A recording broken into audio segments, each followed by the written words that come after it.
Right, good evening, everyone.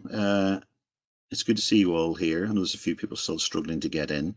My name is Pierre Grace. I'm chair of the Manchester branch of the IOP, and this is the first exclusive Manchester IOP event this year, and we're very excited about this. It's good to see everyone. Those of you who are frequent flyers will know that we normally do this in the Manchester Metropolitan University Brooks building, and that there's free pizza. Unfortunately, because of COVID, that can't happen.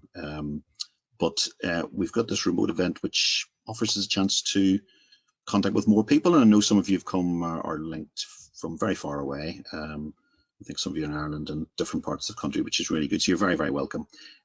This talk was originally, some of you know, designed to take place in March, but because of COVID, we couldn't do it. And Andy has very kindly agreed to do this remotely tonight, so we're very grateful to him.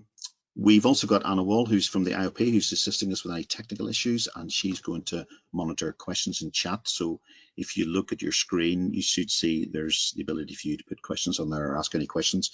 We may try and answer some of those during the talk, or we might leave it to the end where we'll take a few questions and Andy will try and answer those.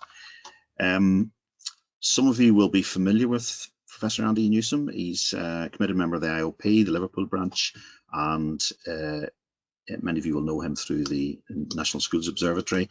He was brought up in Oxfordshire, and he did his first degree in computation physics at Warwick before he was seduced by the dark side and moved into astronomy and did his PhD at Glasgow.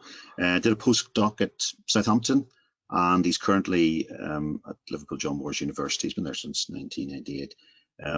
He's Professor of Astronomy, Education and Engagement, and he is Director of the National Schools Observatory, which any of you involved in education will probably know about. This allows schools and teachers to work with professional astronomers using some really high-end telescopes. And the team there is based around the Liverpool telescope. Andy, is this right? It's the largest free robotic telescope in the world. It is, yes. Is that right? That's amazing. And it's based in La Palma, Canary Islands. So if any of you are interested, you can link with that and work with them and do some amazing photography from the comfort of your own school, which is great.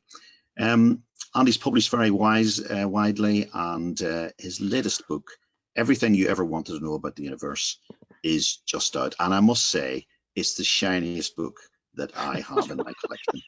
So if any of you are at a loss for a Christmas present, then take a look at that book. It is truly superb. So just before we start, I'll just say Andy does a lot of outside work, but he is also keen and he's involved in experimental theatre, which I can honestly say is the only time I've ever uttered that sentence in one of these IOP talks. So it's my greatest pleasure to announce Professor Andy Newsam, Astronomy and Art. Thank you very much, Andy. Off you go. Thank you, Pierre. Thank you all very much for joining us. I hope your weather's slightly better where you are, but at least we're all indoors this time. Yes, this is going to be a little bit unusual, partly because it's an unusual subject and partly because we're all in different parts of the country doing strange things in front of a screen. So I'm going to be talking about the way in which some of the things I've been doing in the last few years to try and share astronomy with various different members of the public and so on has linked to art in a way that took me a little bit by surprise and has started to basically take over my life, but in a good way. So it's going to be about art and astronomy, how they can work together, and hopefully a little bit about how collaborations between scientists and artists can be mutually beneficial, which is not always the case. But I'm going to start by going back a little bit, and I'm going to start by thinking about this very famous quote from C.P. Snow from 1959 in his report, The Two Cultures, where he was looking at the arts and the sciences and looking at basically where it all went wrong and why they weren't working together quite so much anymore. And back then he came up with this very simple statement of what he felt was one of the most important differences between how people viewed the arts and the sciences, not necessarily how they're done, but how they're seen. And he said, you know, if you asked a simple question, such as what is mass or acceleration, that was the scientific equivalent of saying, can you read? And people who considered themselves highly educated, a significant fraction of those would think that that was not a sensible question and wouldn't feel that they needed to answer that. So back in the late 50s, early 60s, there was perceived to be this very big gulf between the sciences and the arts. But that's not always been the case, and there's no reason why it has to stay the case. May not even be the case anymore. So what I want to do is explore some of the ways in which science and art can actually come together and do things together. And in particular, I'm going to look at three scenarios, three approaches to this. There's science helping art, so science actually providing support to make art happen. Then there's the reverse of that, which is art helping science. Are there instances where art has allowed scientific research to progress, for example? And then the one I'm most interested in, which is, what about the two of them working together? So it's not one supporting the other, but the two working together to create something new, which, for want of a better word, I'll just call culture, but it's going to be a very specific aspect of culture that I want to talk about. But starting with the first of those, science helping art, this has been going on for an incredibly long time. But if you take science in the broadest sense, the very first cave paintings were an application of science. But even if we try to look at things a little bit more specifically, going back a few hundred years, the development of optics, artists were able to use these scientific developments to help them paint. And it's fairly well accepted that this has been going on for quite a while. Some have argued it's been going on since the Renaissance or even earlier. Hockney's Secret Knowledge, as a book and a television program, made a very strong argument about this. And there are examples where you can look at the art that was created and say, it almost certainly was created using something like this, something like a camera obscura. And you have to bear in mind that this is from a time when artists were workers. It was just another job. You had to produce a certain number of pieces of art a year or you would starve. And so anything which allowed them to produce more quickly, more efficiently and better was going to be considered to be very important. So this is an example from 1523, painting by Lorenzo Lotto of husband and wife. Rather nice painting. There's a lovely bit of landscape in the background, lots of imagery and allegory in there. But the thing I'm really, really interested in is the tablecloth. Because if you look at the tablecloth, it's very nice. There's some beautiful representations of texture in there. But if you start looking at it with a mathematical eye, you notice there's something slightly odd with the perspective. In fact, there's two different perspectives in there.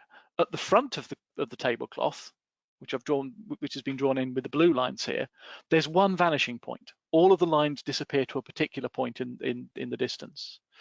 But you go a bit further back on the cloth, and the vanishing point moves. Now, that might just be because Lotto was a rubbish artist, but we know that's not true. But it could be because he was using optics. If you've got fairly poor quality optics, which is what they would have had at the time, you don't get very good depth of focus. So you can use your camera obscura, but you can only use it for a bit of the scene at a time. So you might focus on the front of the cloth, and he would start sketching that in.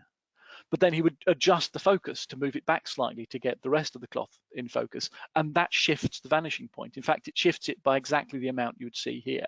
So this is not conclusive proof, but it's strong evidence that Lotto was using optics to help him do his job, to produce art better, more quickly. And that's a very clear example of science helping art. There are some others which are a little bit more subtle. This is a beautiful early watercolor by Turner, of the Clyde, the upper parts of the Clyde. And it's very good, but it's very much of its time. That was how watercolors were done then.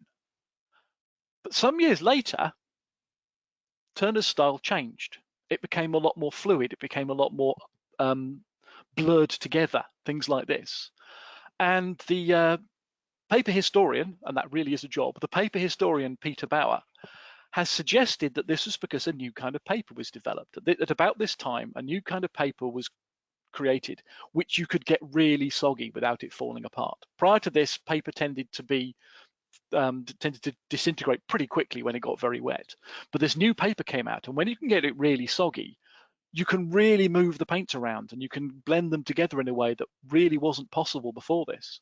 And so Pete Bauer's argument is that these paintings that Turner created were made possible by this new paper. And you can see that there is a very clear difference between the two here, from the sort of sharp edges of the earlier painting to the softer flowing style of the later one. And Peter Bauer goes on to make a further argument that this released him, this gave him a new way of looking at the kind of art he wanted to create, not just in watercolors, but even in his more famous oils. So this is done at similar sort of time, and it follows the style of the later watercolors. And maybe that's because that's the style he was going to develop anyway, but maybe it's because he saw what this new paper allowed him to do with watercolors and tried to reproduce the same effects in oils. We may never know, but it's an interesting hypothesis. It's an interesting thought. So science helping art, science providing technology to help art, has been going on for a very long time. And it continues today. And one of my first forays into art was actually through technology. I was contacted by an artist called Andrew Small, who was building, or has been commissioned to put a sculpture at the end of the coast-to-coast cycle path. And he wanted something which brought out the history of the landscape he was in. And very famously, at a particular moment in time, basically on the right sunrise on Easter Sunday, when the Easter Sunday is on the right day of the month, the sun rises and is seen to rest on the top of this lighthouse. And he thought that would be a really nice thing. And he wanted to tie that into the skies around him. So he came up with the idea of having this very large sculpture with a hole in the middle, where if you stand in the right place and look through the hole at exactly the right time, you will see the sunrise and you will see what balance on the top of the lighthouse. And what he wanted the sculpture to have was the positions of the stars and the constellations at that exact moment etched onto the granite. And that you can probably just about see is what's marked on that sculpture. It's the constellations, it's the stars. Now, he wanted to do this, but he didn't have the technology to do that. He didn't have the experience or the knowledge. So he got in touch with me and said, could I work out where they should be? And of course, I was able to do that. I'm doing this for quite a while. So he was able to take that, map it onto the sculpture, and there it is. And on the day, the right Easter Sunday, when it fell on exactly the right day of the year, he went out, and he went out early in the morning, just before sunrise, and he stood in exactly the right place, and that is the picture he got. Welcome to Britain. Lots of lovely cloud. So if there was no cloud, you would see the sun balancing on the top of that lighthouse. But it's okay, because he can go back in about 60 years and try again. But the important thing about this for me was it was something I'd never done before, but it was a way of getting involved in a new area, the arts. You know, my background is science, computational science, but I've always been very interested in lots of different forms of art, from experimental theatre, as Pierre mentioned, right the way through to the visual arts, anything like that. And this was the first time that I'd been able to bring those two interests together. And it got me quite excited, and I wanted to do it more.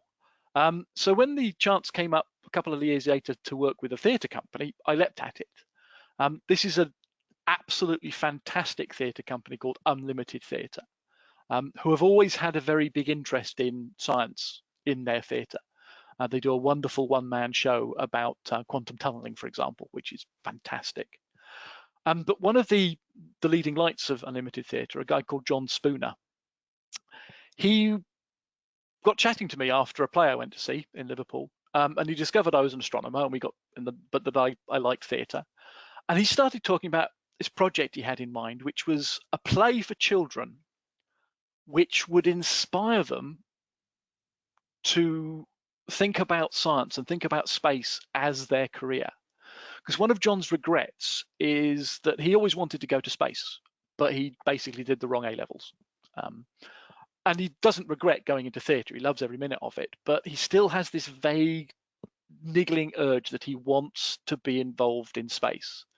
And he doesn't want any other kid to grow up and have those same niggling regrets.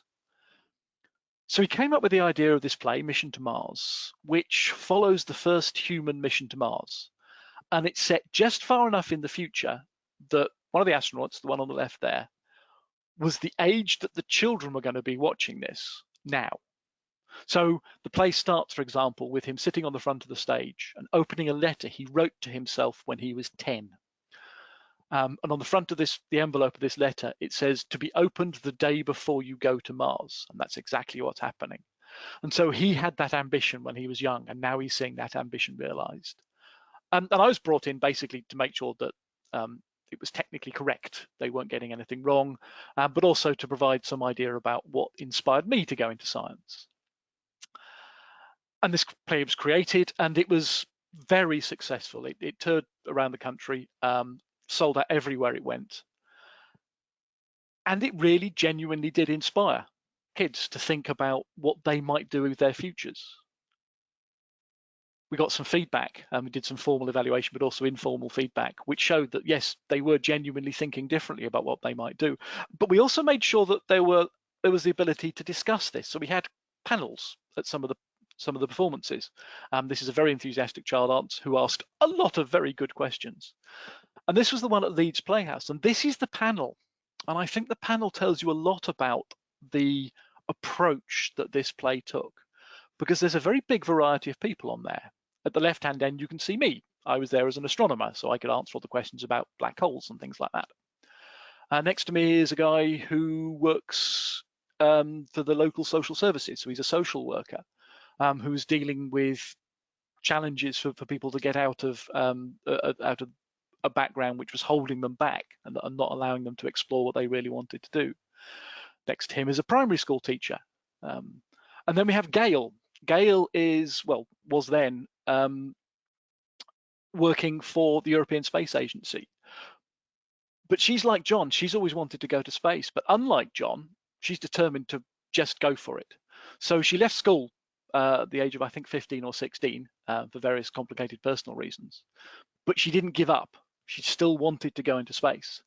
So while holding down a job and having a couple of children, she did her A-levels in evening class. And then she did a degree with the Open University. And then she did a PhD part-time with the Open University.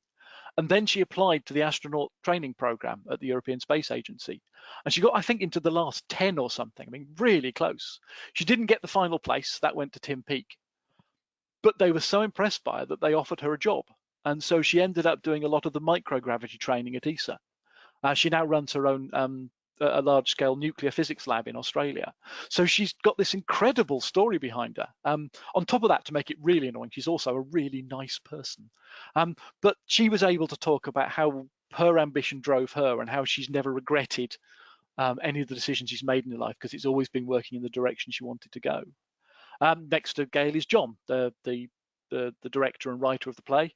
So he was, talking about his enthusiasm for theatre. And then the woman on the left was from Leeds Playhouse, and she was chairing the discussion. So there's a huge variety of different people there, but they all brought something to this play.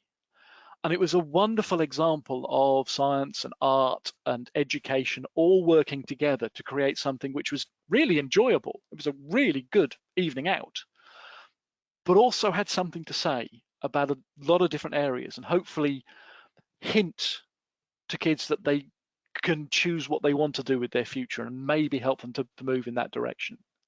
So that was very enjoyable and rewarding to work on. It was also nice that we actually got a bit of recognition for this. The play won several awards, which is always nice to get, because it does give you a hint that other people agree that what you're doing is worthwhile. But I think it's interesting that, again, there's a big range of awards. There was a charity award for arts and humanities. There was an award for space education, the Sir Arthur Clarke Award, which is in the shape of an obelisk. It's great. And then you've got the UK Women in Science and Engineering Award. So there's this big variety of different awards, all for this one project. And a lot of that was possible because it was bringing together the science and the art. It was driven by the art, but the science was there. The science was helping to underpin it all. So there are two different ways that science can help art. It can provide technology, it can provide support to develop particular aspects of the art. And there are others. There's inspiration. Astronomy is particularly good for this. There's an awe and a wonder. There's this sense of scale and time. There's these big questions that we're still trying to answer. And of course, it's visually pretty good. I mean, this is a very nice image from the Hubble Space Telescope of part of a star-forming region, and the colors are exquisite, and they do inspire artists even now. I think there was some kind of weird time slip and they inspired Turner as well, but that's a different story.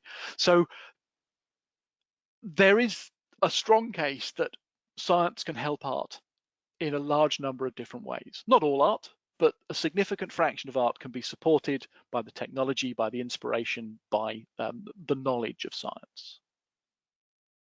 But what about the other way around? Can art help science?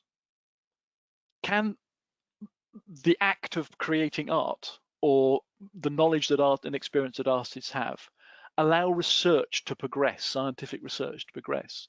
And I think that seems to be rather rare. There are a few examples around, but it's not as clear cut.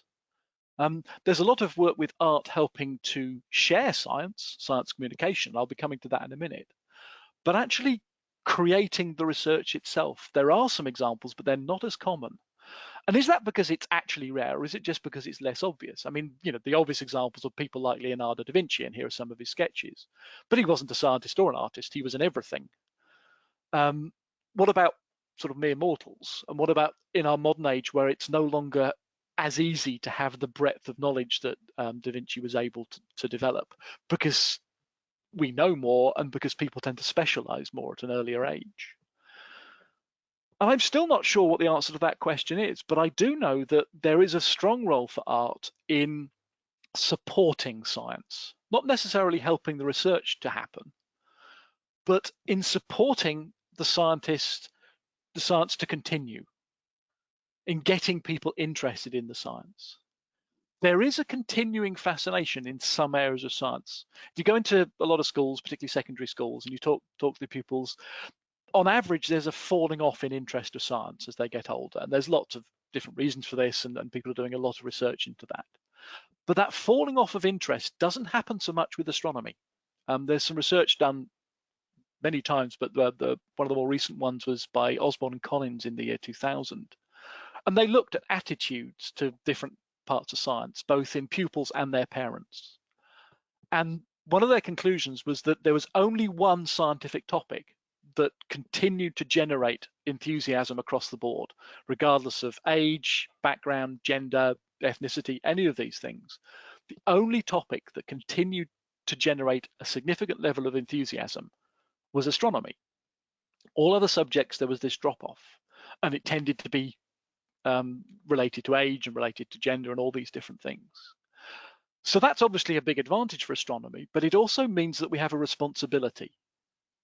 We have a responsibility to use that fascination, not to promote astronomy, because we've just found out we don't need to, but to promote a better appreciation of science as a whole, using the fact that we can talk to people about astronomy because they want to listen, to make them realize that the kind of things they like about astronomy, which is often the big questions, the unanswered aspects of it, that is true for all of science. It's not unique to astronomy. And so they can be interested in other kinds of science because they already are. It's a bit convoluted, but I think there's a possibility that we can pull this off.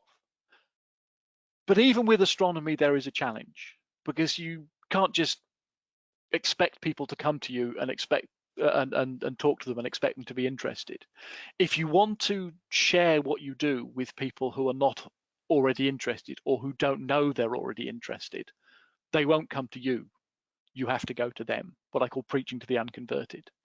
You have to find ways of reaching them where they are and then sharing your science with them. And there are lots of ways of doing this, but the arts are potentially quite a strong one. And my first real experience of this was a number of years ago with a splendid group of people called the Butlers, and I think there's a couple of them listening today. The Butlers are street theatre specialists. They do experimental street theatre, started off at the Edinburgh Fringe and have moved to various other places around the country, where dress up as butlers, you can probably see my butler outfit behind me now, and offer their services completely free to anybody who wants a butler.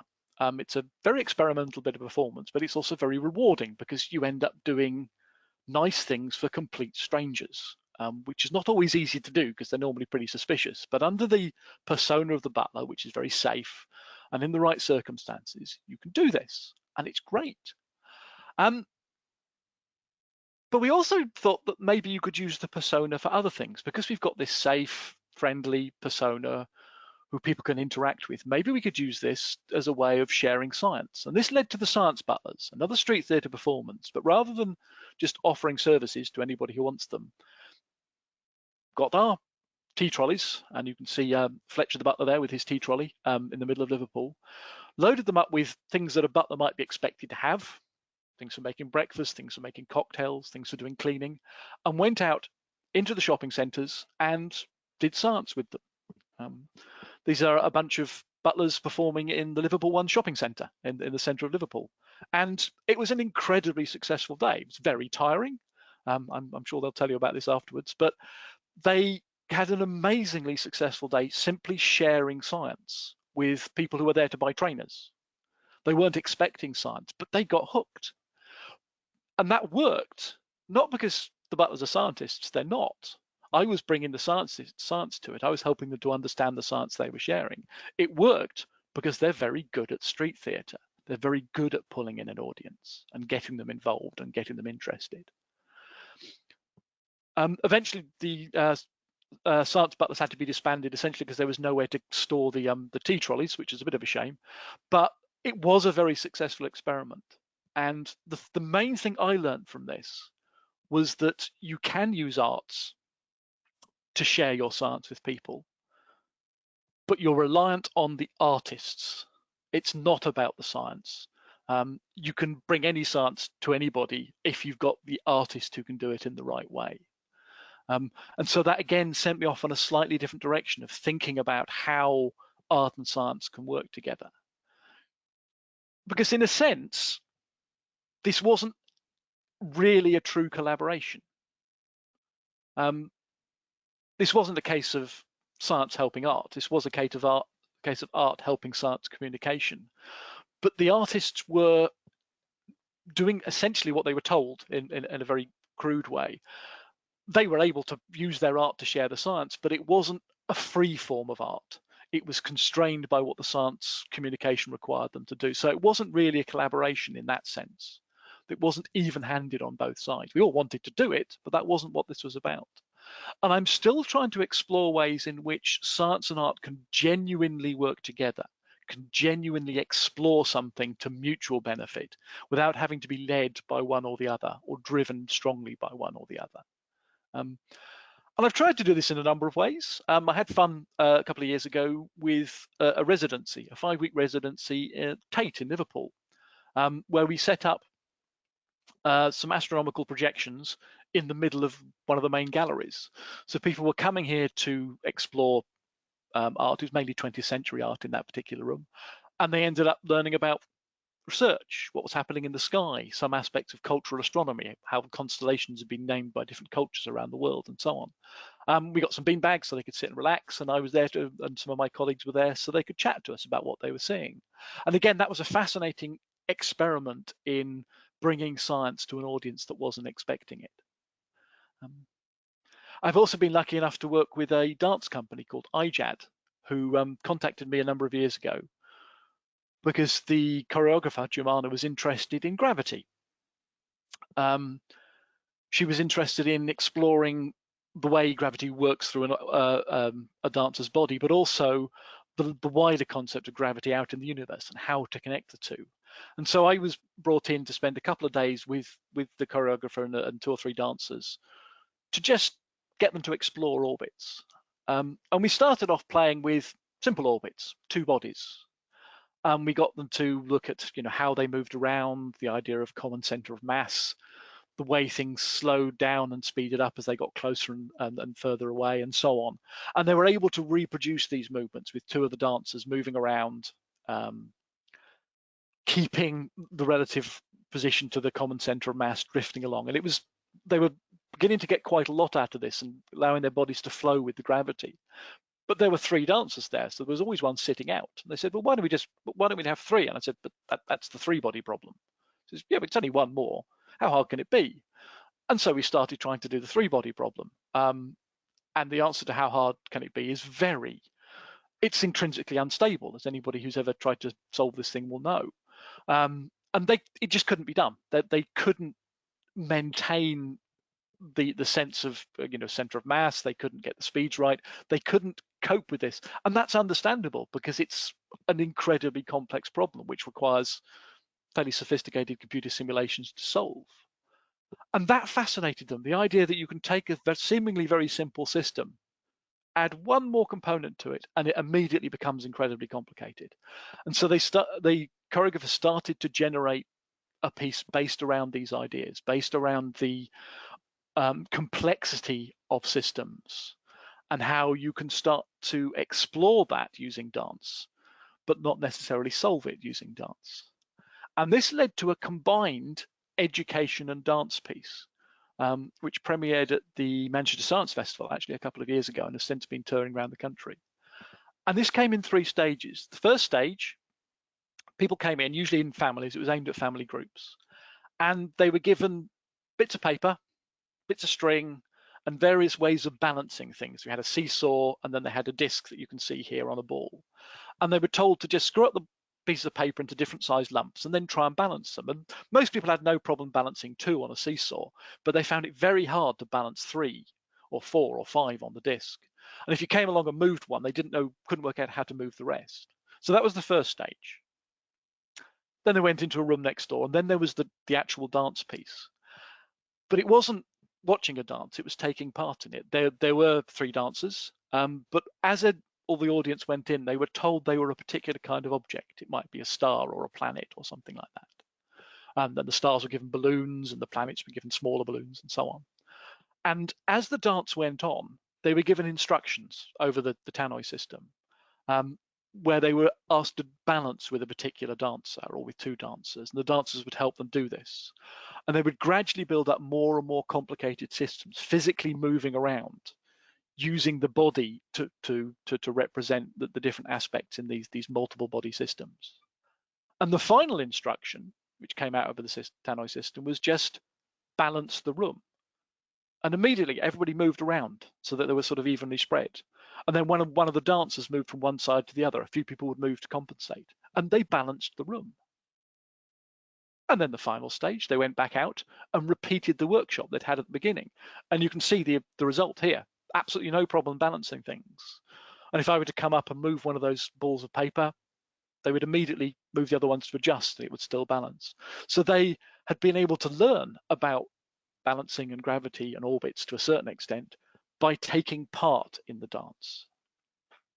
And so that was, again, another wonderful example of dance and science working together, closer to being a collaboration in many ways than some of the other ones I've done. And that's continuing. We're starting to explore now working with people with mobility problems to see whether understanding gravity can help them explore the way their bodies move and allow them to move better. Also working with young dancers in particular, because as anybody who's ever been involved in dance will know, most dancers spend a large fraction of their time injured. And Giovanna believes that a lot of that injury comes because they're pushing against their center of mass. They're fighting what gravity is telling them to do. So we're also trying to find ways of working with dancers to help them understand how gravity is working through their bodies, where their center of mass is, how it moves with them, to try and allow them to move more smoothly, to not fight against the gravity, but also hopefully then reduce the amount of injury that they get. So this has blossomed out into a lot of new areas which we're exploring together at the moment, which has been very rewarding. But the final example I want to give of this sort of science and art, before I move on to the really collaborative aspects towards the end, is one of the stupidest things I've ever done. Some years ago, back in 2013, the Royal Horticultural Show at Tatton had a theme of galaxy. And it just happened that my boss then, Mike Bode, lived near and was friends with a woman called Dorrie Miller and her son Howard, who designed gardens. And Dorrie got hold of Mike and said, well, the theme is galaxy. Let's do a galaxy garden. You're an astronomer, you can bring the galaxy in, we design gardens, let's go for this. And this is their initial design, and this is the final garden. And it was great fun. And we built this thing at the show, and lots of people came and walked through the garden. And myself and Mike and a few of the students in the department basically spent the entire week standing in the middle of that garden talking to everybody who went past about black holes, because that's where we were, center of the garden contained a black hole. And every aspect of the garden had something to do with a galaxy in it. You can see the overall shape is that of a spiral galaxy, but there were things like sparse areas where there's very little star formation. There were areas where there were reddish plants for old stars or bluish plants for new stars. In the very center, you can see at the bottom center here, there is the water feature, but unusually for a water feature, the water flowed into it rather than out of it, because that's the black hole, and so on. There were all these different aspects. And we were very pleased with our garden.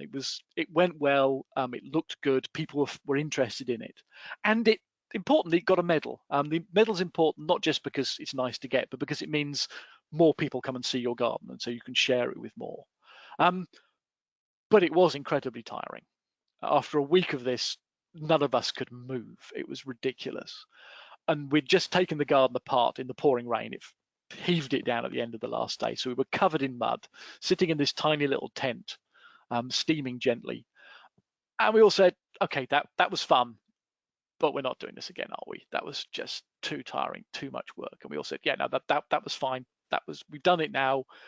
We can move on and do something else. Great.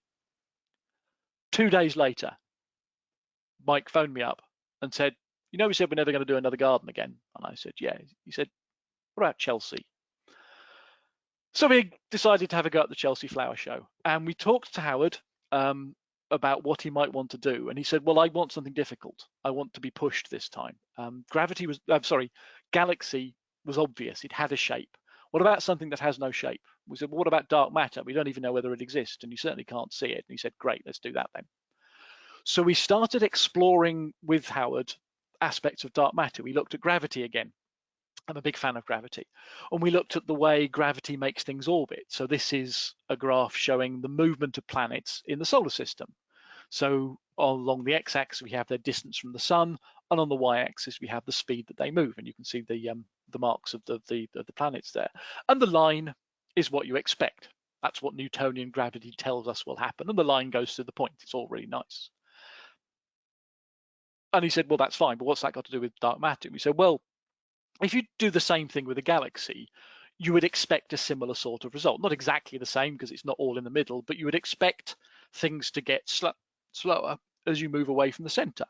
So you would get something a little bit like this, and that's what our understanding of gravity predicts. But that's not what you see. Some of you will know this. What you see is something like this. No matter how far out you go, ignoring the bit right in the center, but no matter how far out you go, things are moving at basically the same speed. And there's only two ways of explaining that. Either we've got gravity wrong, and that seems a bit odd, seeing as it works so well in the solar system and in many other parts of the universe, or there's a huge amount of stuff we can't see, and it goes way beyond the edges of the galaxy. So the stars may stop, but there's still stuff, and that's what we call dark matter. And we went through other evidence. There's gravitational lensing, there's all sorts of bits and pieces. And we eventually showed him this diagram. And this shows the effect that it's sort of in a diagram form that we think dark matter has on the path of light from the very early universe. So at the right-hand end of this diagram is the cosmic microwave background. And so that's light that was produced right near the beginning of the universe, only a couple of 100,000 years after the Big Bang, before any stars were formed. And that light has been flowing through the universe towards us ever since. But on the way, the gravity of all this dark matter has made it bend and twist. And this is a sort of schematic diagram of that. And Howard found this really exciting. He liked the idea that we've got these bending, curving shapes through the universe. And so this is the garden he designed. And you can see we've got all the lovely shapes there. We've got at this end now is the microwave background. So that was actually a light box. At the far end is now. So that's us viewing it. And you can see the path of the light shown by the metal bars in between. And there were loads of other features in this which related to dark matter. In fact, every single plant, every single arrangement was chosen because it said something about dark matter. And I could spend hours telling you all about them, because I did, to people who went to the show. But just as one example, you can see there's a lot of bamboo there. There's the big pot and there's bamboo along the back. And that was chosen because it moves very easily. It drifts in the breeze. Now, you can't see wind, but you can see it's there because of the effect it has on the bamboo. And the same is true for dark matter. We can't see the dark matter, but we know it's there because of the effect it has on stars and planets and galaxies and light and so on. So this was our way of exploring dark matter in a flower show where certainly nobody was expecting it. It was very popular. We got lots of people coming along. We got a gold medal again, which is fantastic, almost unheard of for a first showing at Chelsea. We also got the best in show for our category, and there's only 3 of those given out every year.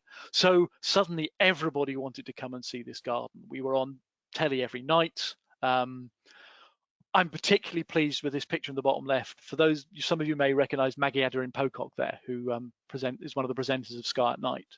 And she was brought in so that she could explain dark matter to people watching a garden show, Gardener's World, basically. I'm incredibly proud of that because you've got millions of people turning on their television to learn about plants and actually learning about dark matter. To me, that's an enormous success. We know it was seen by a lot of people. We talked to about 14,000 people at the show. About 170,000 people came to the show and at least went part of the garden and took a leaflet. We were on the radio, we were on the television, we did newspaper interviews. The official figures for the global TV audience is over 200 million people. And again, these are 200 million people turning on the television to learn about gardens and actually learning about dark matter. And as a science communicator, that's probably the most influential thing I have ever done. So it was very enjoyable, very rewarding, very successful, and I'm genuinely very proud of this. But I'm still not sure how much of a collaboration it was. The main focus was and had to be the garden. We wanted to make sure that science was right. We wanted to make sure we could share that science with people, but the focus was still the garden. So it wasn't quite a balanced collaboration. It was close. It's the closest probably of anything I've ever done, but it wasn't quite there. And I got talking about this with a friend I've known for a very large number of years, who's a composer, a guy called Gavin Starks. And he agreed. I mean, his background is in both science and music. I actually taught him when he was an undergraduate.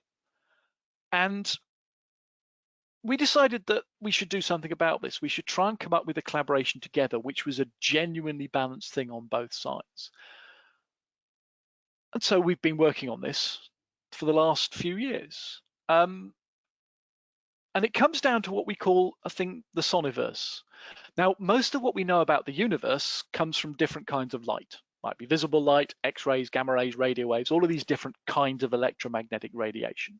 A lot of it we can't see, and so we have to turn that light into another way of presenting it. We might color it. The picture you see here is actually a combination of X-ray, ultraviolet, and infrared light. Actually, no, it's X-ray visible and infrared light. So 2 of those you can't see, and the other one is the wrong color. But by bringing them, by processing them, we can make them visible. And people have been doing the same thing with sound for quite a long while, taking astronomical data and turning it into sound, called sonification. So, for example, you might look at the way something changes with time, the temporal variation in brightness, and take that variation in brightness and actually turn it into a noise. Now, this may not work very well because we've had a bit of a technical problem getting the sound working. So I'm going to show you a video, but I have to get the timing exactly right because the sound is coming from a completely different computer. So bear with me on this one. But with a bit of luck, I'll be able to get them showing simultaneously.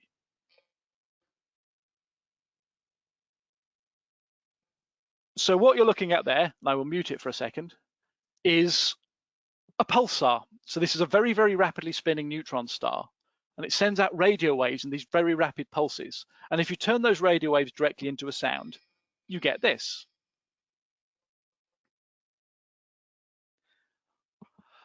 And that's fine. And I'm going to stop that because it's driving me mad, even though you can't hear it. And that's fine. And it brings across some of the information that you're getting. But it's only one dimension of sound, in a sense. It's only one dimension that you're using in there. It tends to be a very noisy and unpleasant, actually. And people have made music, and Gavin has made music where you take various pulsars and you process them to produce different instruments, and it can produce some really fascinating music. But we want to take this a step further. And so we began talking about 3 dimensions of data. This is 1 dimension of data effectively. An image is 2 dimensions. But nowadays in astronomy, we can take things called data cubes. And this is where you point a telescope at an object, but instead of just getting a color for each of the pixels on your camera, you get an entire spectrum. And what we wanted to do was take those and produce the image that you get from those, but behind each of the pixels on that image is a spectrum, and we wanted to be able to take that spectrum, turn it into sound, and play it. And so this is what we ended up with. And again, I have to try and get the timing right on this, so please bear with me while I play around with this.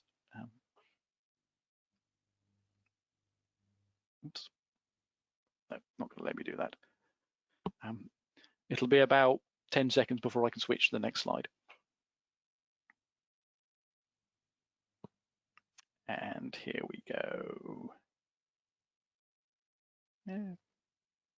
Now, so what you can see here is as the mouse moves over the image, at the bottom you can see the spectrum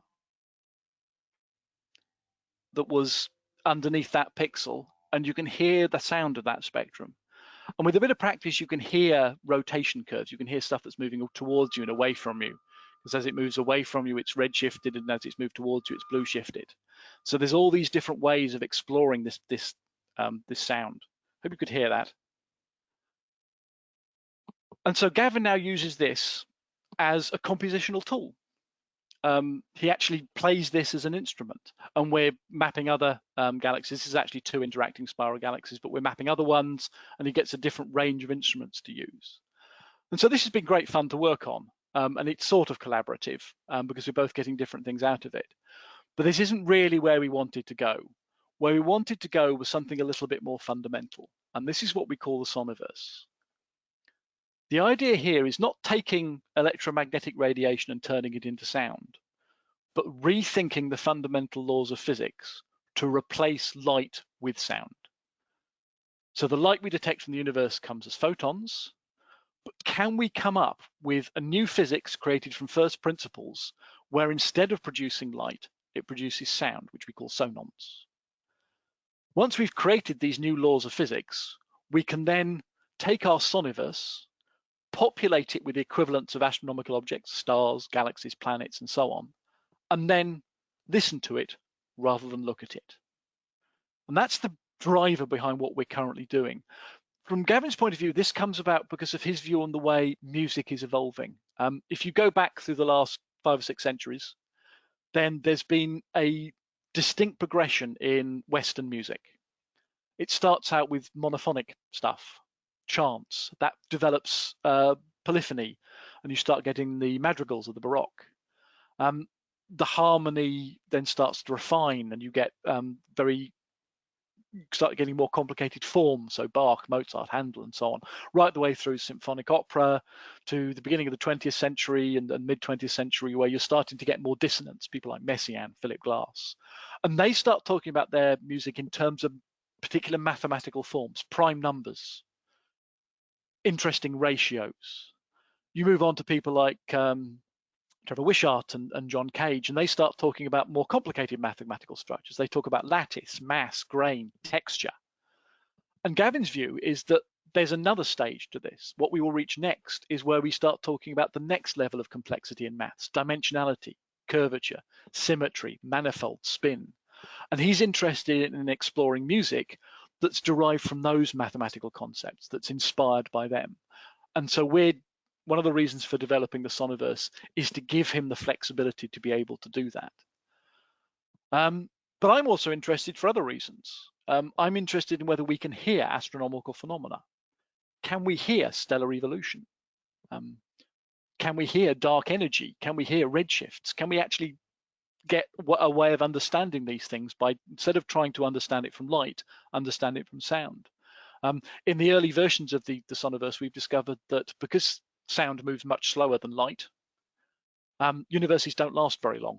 So we can actually hear evolution on timescales without having to speed it up, basically. A typical star within the current Soniverse model lasts about 2 minutes, which is quite a nice timescale. So we can hear these things happening without having to be contrived, except that we're contriving an entire universe. Gavin wants it as a compositional tool. We're also both interested in it as a new way of playing with the universe. Could you have a smartphone app where instead of holding it up and looking at the sky, you hold it up and hear the sky? As what perhaps if you for people with visual problems, perhaps just as another way of bringing more information in. So a sort of sound-based sky map. And then, of course, the main reason for doing it is because we think we can, and nobody's ever done it before. And that's the best reason for doing anything, as far as I'm concerned. We are making progress. This is not finished yet. This is going to take many years, but we are making progress. We've got the first stage, which is a cosmological model. I've been able to take what we understand about the evolution of the universe and replace that with something which fits onto the timescales of sound rather than light. To do this, of course, I've had to reinvent a medium for the sound to travel through. Sound doesn't travel through a vacuum, so we've had to fill the universe with the ether. I've reinvented the ether.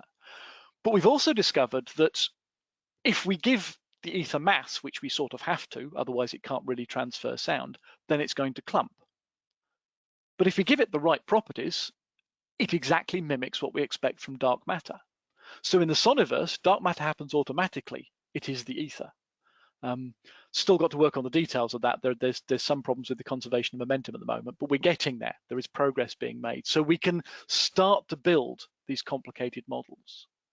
The next stage will be emission mechanisms.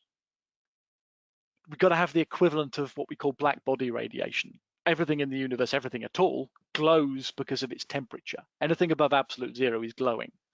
Things that are a few thousand degrees centigrade make visible light. What's the equivalent of that with sound?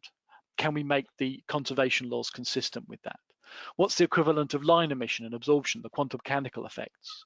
What about other kinds of what we call in astronomy called non-thermal emission, synchrotron radiation, the movement of electrons, that kind of thing.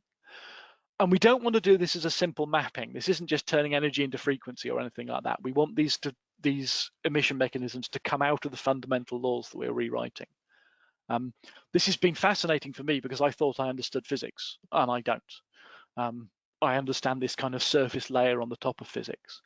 To understand this properly, I've got to get down into the nitty-gritties of exactly what's happening and then rethink those in terms of sound instead of light. So it's challenging but thoroughly enjoyable. But there's also some other interesting differences. Concepts of amplitude and duration are very important in sound. They don't really have an equivalent in light. If we talk about the brightness of light, we're talking about the number of photons. So do we need to talk about the number of sonons, or can we have an amplitude of the wave? Light doesn't have a duration. Photons just are that, you know, they don't have a duration except in the sort of sense of one wave. So how do we deal with the duration of sound, the continuity of wave that you get with sound waves? Polarization is an interesting concept here. And also the way that we perceive sound is different from the way that we perceive light. For example, our directional sense with light is incredibly precise. You know, we can see very, very tiny things quite a long way away because our spatial resolution is incredibly high. Our spatial resolution in sound is dreadful. You can just about tell whether it's to your left, right, in front, or behind with the sound. But the frequency range that we can see with light is very low. It's essentially the equivalent of 1 octave on a keyboard. But what we can hear is many, many octaves. And so we're limited in our spatial resolution with sound, but we've got a much larger frequency range to play with. And so there's ways of seeing things with our ears that we can't see with our eyes, and vice versa. So again, using this as a way of exploring different kinds of models of universe is another stage we want to go to. So there's all these different complicated things coming together. I'm very excited about it all, as you can probably tell. We're not there yet, but we are making progress. And one thing I've discovered while doing this is, although I thought we were the first to do this, in a sense we're not. Because if you go back to Kepler, when he was trying to model the motions of the planets across the sky, he looked towards music.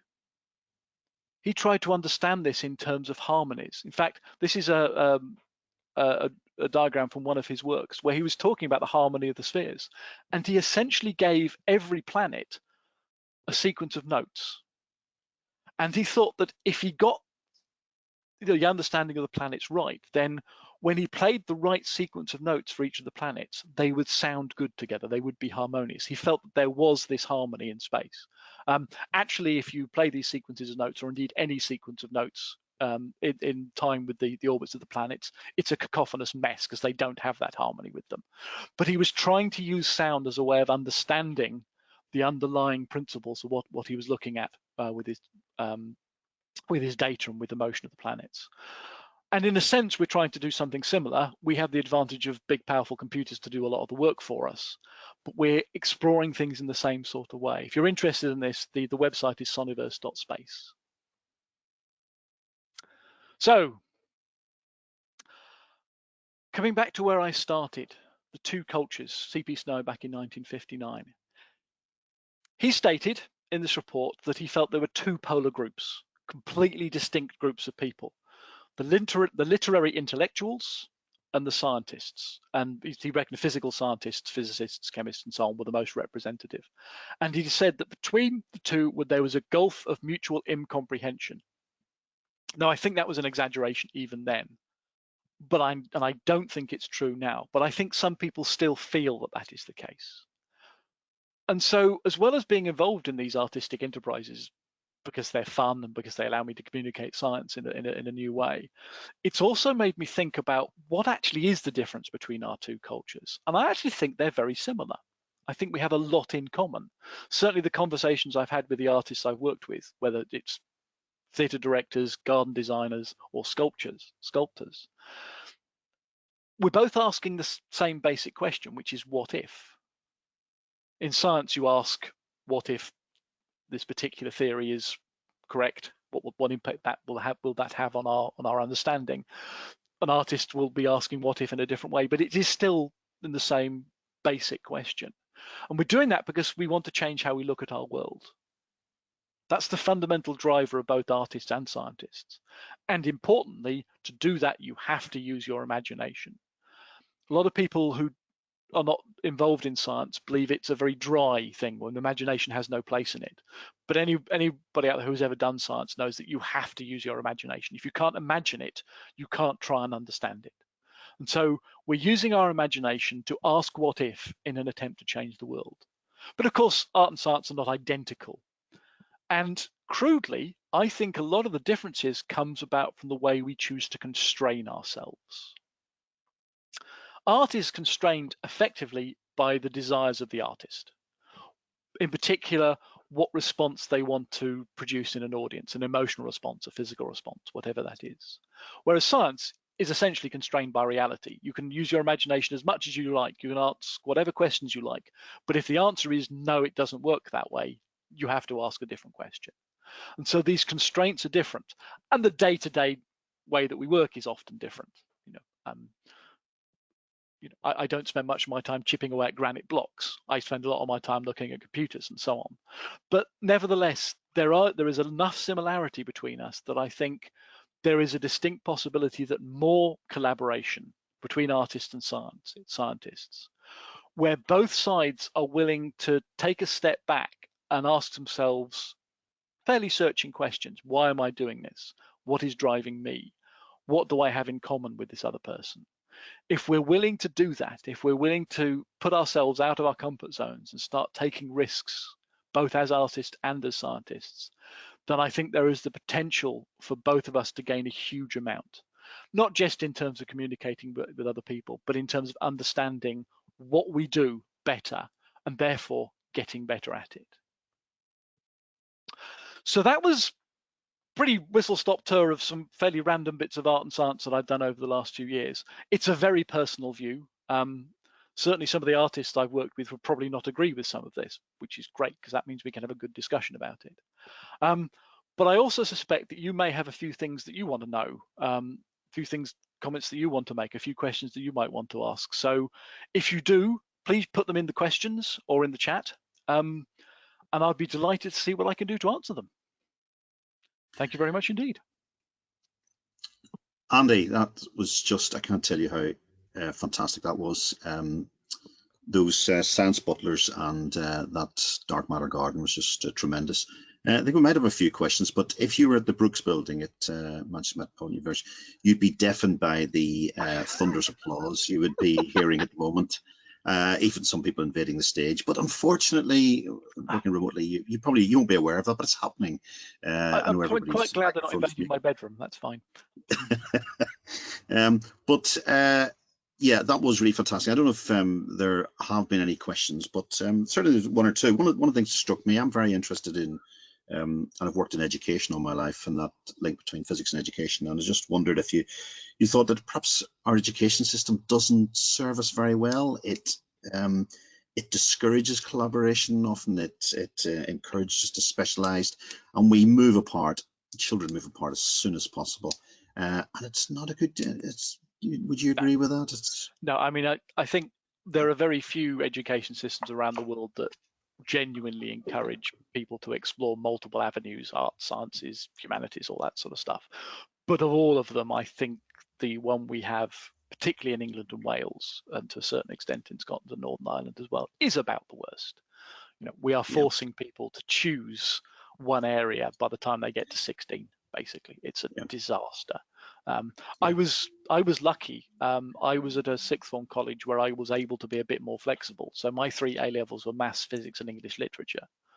But even that's 3 out of about 20 subjects I would have loved to have got involved in, and that is a very big problem. We're telling children from quite a young age that you can be a scientist or an artist, but you can't be both. You can do science, or you can do sport, or you can do art, or you can go and work in a bank, but you can't mix these things together. That's not allowed, and that's a disaster. We've got to stop doing that somehow. And when we do, we'll have people who are much better at all of them, because I suspect if I had been lucky enough to be able to keep my interest in arts going on a more practical level, if I'd been able to study more history and philosophy as I went through, I would probably be a better scientist now as well. It might have taken me a year or two longer to get my degree, but so what? A year or two more work, and then you're much better at it at the end of it. That's got to be time well spent. So yeah, I agree with that. Yeah, that's good. Yeah, we're constantly trying to get our new physics teachers to improve their performance skills that are, can I say, underdeveloped? Yeah, I'd say underdeveloped. We do have, there's a question from Anna who she just wondered if you've got an idea of the most artistic piece of science you've come across, or the most scientific piece of art. Now that is a tough one. I've never been asked that before. There's a fascinating piece of work being done in Manchester, actually, I forget which university, sorry, where some virologists have been working with artists to help the virologist understand their data better, because they have real problems visualizing the complexity of their data.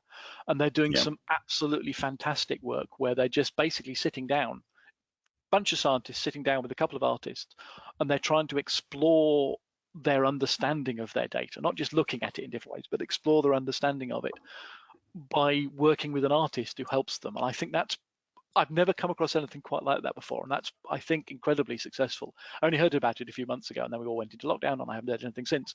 But it does seem like a fascinating approach. And as for a scientific piece of art, there's too many to choose from. Anthony Gormley did a piece which was basically a room of lights, and it wasn't. It was so obviously technological, and yet also so obviously Anthony Gormley, that that to me was one of the great examples of science and art coming together in a way that I hadn't seen before. So yeah, I forget what it was called, Waiting Room or something, but beautiful piece. Yeah, I know that Richard Brock at the Institute of Physics, he's done some interesting work recently about stories in physics, and he says that actually it's the way we've always learned things. We've learned through music or song or poetry or music that was in ancient times, and we've perhaps lost that idea that these great stories we have, these great science stories, are a way of embedding information. I don't know if you agree, but he produced some fantastic stuff during the summer, which is now free to, I think, anybody. Anna might be helping me here, but if you go to the IOP website, and I think it's Stories in Physics, there's some fantastic stuff that's great for teaching or just to read anyway. Okay, is there, I don't know if Anna, is there any other questions I that think people there's have a got couple of there? questions in the question box. Oh yeah, Yep. you can see those. I Oh can't yes, I see them can for actually. some Yes, I've reason. got a question from Harley. Is the movie Oh Interstellar a yeah, collaboration between the two cultures? I think that's pushing it a bit. The makers of Interstellar did work with some of the great cosmologists of our age to try and get the mathematics and the science behind it right. But where the mathematics and science didn't fit with the story, they had no qualms in dumping it. So that there are some wonderfully scientifically driven bits in there, but there are other bits which are just gibberish from a scientific point of view, but are necessary to make the story go. So that's definitely scientists helping artists. Yes. I mean, I quite enjoy. I didn't like the last half hour, but I quite enjoyed the film. But I don't think it's a good example of a genuine collaboration between the two. It's a great film which happens to have a bit of science in it. what was that other question? I can't see them for some reason. Yeah. This is from Mirage. Do you think that there's a way to encourage people from a young age to explore an amalgamation of the arts and sciences? I don't. To a certain extent, I don't think we need to encourage them. We need to stop discouraging them. I think most children up to the age of about 10 just think everything's fun. And they'll play with bits of equipment and experiments, and they'll paint and they'll run around and they'll, read and all sorts of things. So I think we've got to find a way of stopping them doing that. Not discouraging them from doing that. And a lot of that must come down to changing the way we run curricula and exams and all that sort of stuff. Scrapping A levels and higher and replacing them with some genuine baccalaureate where they cover a wide range of subjects would be a very good start. That really would. Yeah. Yeah.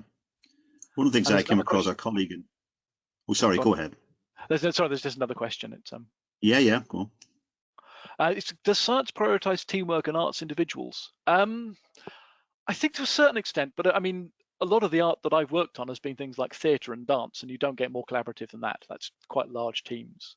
I think big science has become massively collaborative because there's no other way of doing it. But I also think we have a tendency to try and take individuals within those collaborations and put them at the top.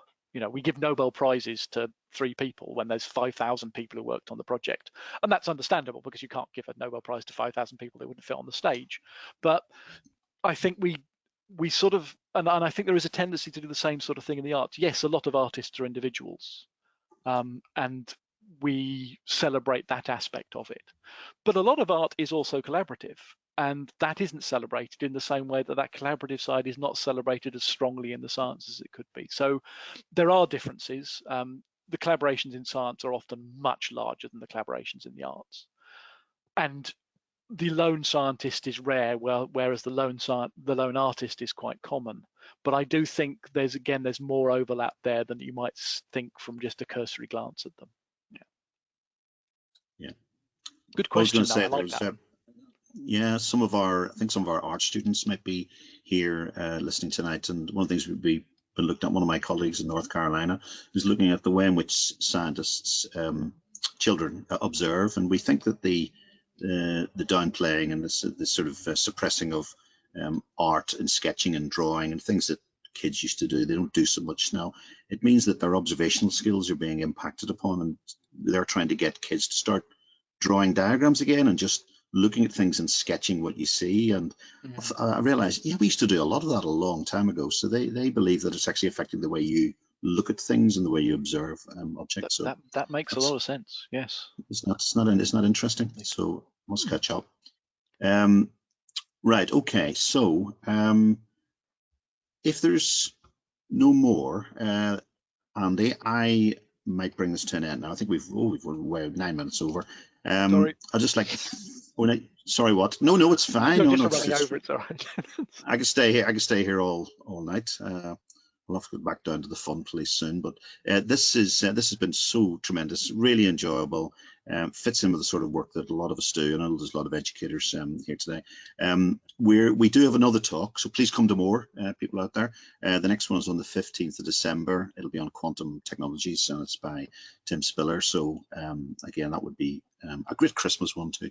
And if you're in the US, don't forget to vote. It's very important to vote, so make sure you do that.